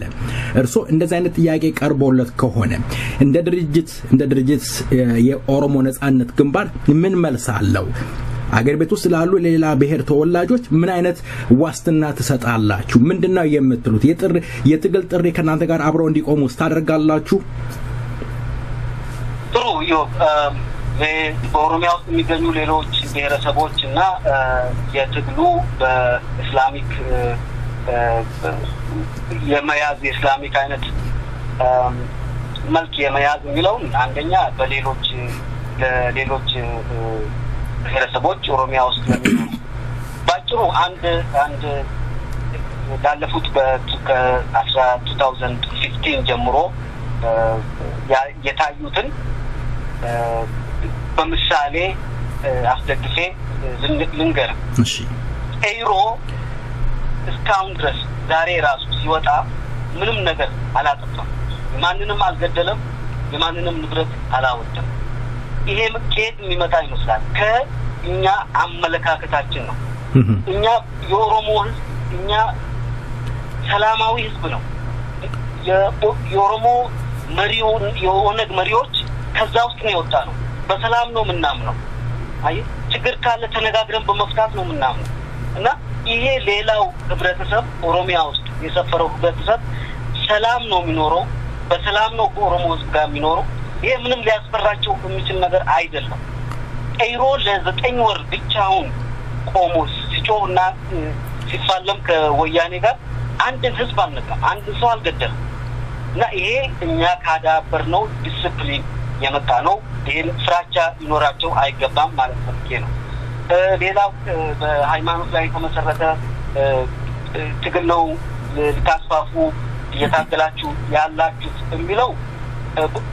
የኦሮሞ ነጻነት ግንባር ዱሮም ቢሆን 3 ሃይማኖቶች በኦሮሞ ውስጥ እንዳሉ ያቃል 3ቱም ክርስትና እስልምናና ዋቄ ፈታ እነዚህን በኩል አይን ነው የምናየው እኛ ሃይማኖት ውስጥ አንገባም ትግላችን የኦሮሞን ህዝብ ከጭቆና ከባርነት ማውጣት ከግድያ ማውጣት ህዝብ የራሱን የሆነ አመለካከት የራሱን የሆነ ሃይማኖት የራሱን የሆነ መሪ የራሱን የሆነ የፖለቲካ ድርጅት የመምረጥ መብት አለው እዛው ውስጥ አንገባም እና ያንን በዛ ነው እኛ የምናየው አስረግጬም ለፈረንጆቹ ምን የምነግረው ይሄን እንግዲህ ስለነበረን ቆይታ በሰይፈ ነበልባል ራዲዮ ዝግጅት ክፍልና እንዲሁም ባርማቾሴም ደግሜ አመሰግናለሁ እርግጠኛ ነኝ ወደፊት ደግመን እንገናኛለን እኛም ያለው ነገር እየተከታተልን ለአድማጭ እናቀርባለን ስለነበሩት ጊዜ በሰይፈ ነበልባል ራዲዮና እንዲሁም ባርማቾሴም ከልብ አመሰግናለሁ ቀራ የሚሉት ነገር ካለ እድሉ ልስጦት እኔ መናገር የምፈልገው ነገር መጨረሻ ላይ በአሁኑ ወቅት የኦሮሞ ህዝብ የሚያስፈልገው መተባበር ነው ተባብረን ጠላታችን አንድና አንድ ነው ወያኔ የኦሮሞን ህዝብ ገድዬ አስሬ እንደ ድሮ በዝብጄው እኖራለሁ የሚለው እሱ ብቻ ነው የኦሮሞን ህዝብ በኦሮሞ ነጻነት ግንባር ስም እንጠራው ሁላችንም በአሁኑ ወቅት ተባብረን አንድ ጠላታችን ላይ ፊታችንን እንድናዞር ችሎታችንን እንድናዞር የጊዜያችንን እና አቅማችንን በተክላላ ወያኔ ላይ እንድናዞር ነው በመጨረሻ ይሄንን እድል ስለሰጠኝ በእኔም ስም ሆነ በድርጅቴ በኦነግ በጣም አመሰግናለሁ እግዚአብሔር ይስጥልኝ ወደፊት ደግመን እንገናኛለን ተወዳጁ ድምጻዊ ጃምቦ እጀቴ አየር ላይ ያለ እንግዲህ አመሰግናለሁ እሺ አመሰግናለሁ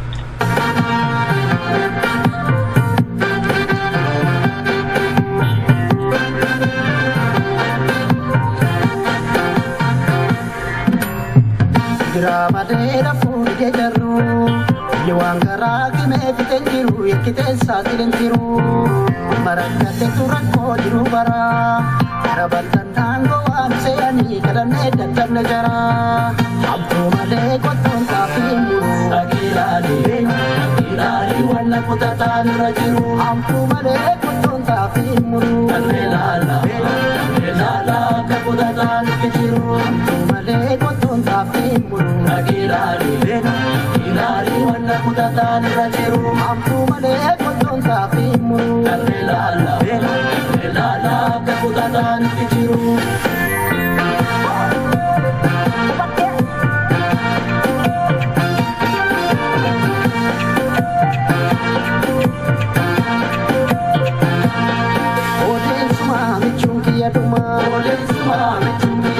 Shibalako gomadin barrese alumasitu abidari nurradese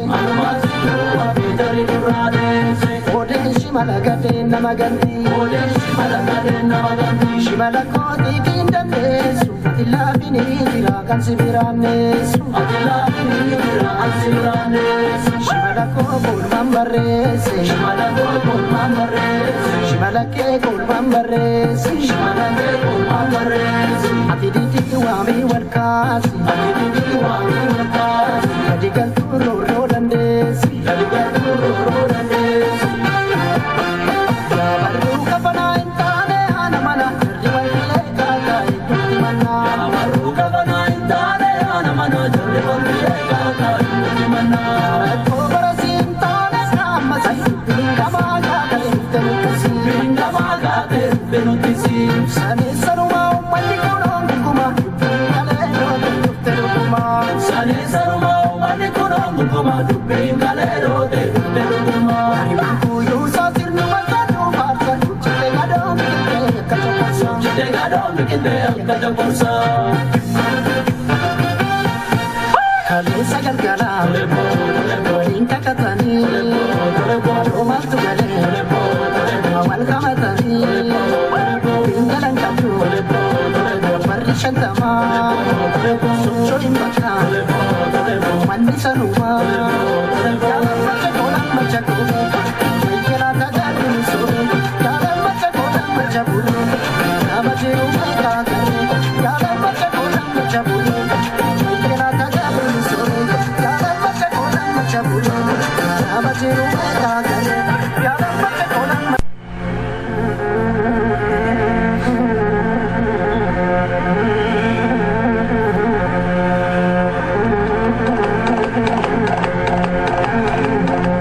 የተከበራችሁ አድማጮቻችን እንደምን ዋላችሁ ብለን የጀመርነው ፕሮግራም ደና ሁኑ ብለን ልንሰናበት ነው ሰዓት ገደመን እስካሁን ድረስ አብረናችሁ የቆየነው ፕሮግራም በማቅረብ እኔ ዮባይሳ ፕሮግራም በመምራት በሪያለሙ ቴክኒሻናችን አስፋው ገመቹ አብረናችሁ ነበርን ሳምንቱ የሰላም ይሁንላችሁ ቸሮር ያሰማን እስከ ሳምንት መልካም ሳምንት ደና ሁኑ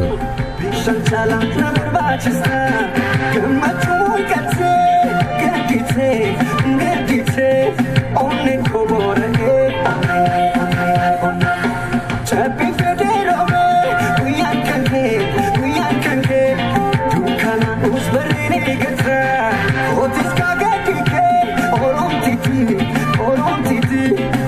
Jabito,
Sala na barbacista, que macho que te,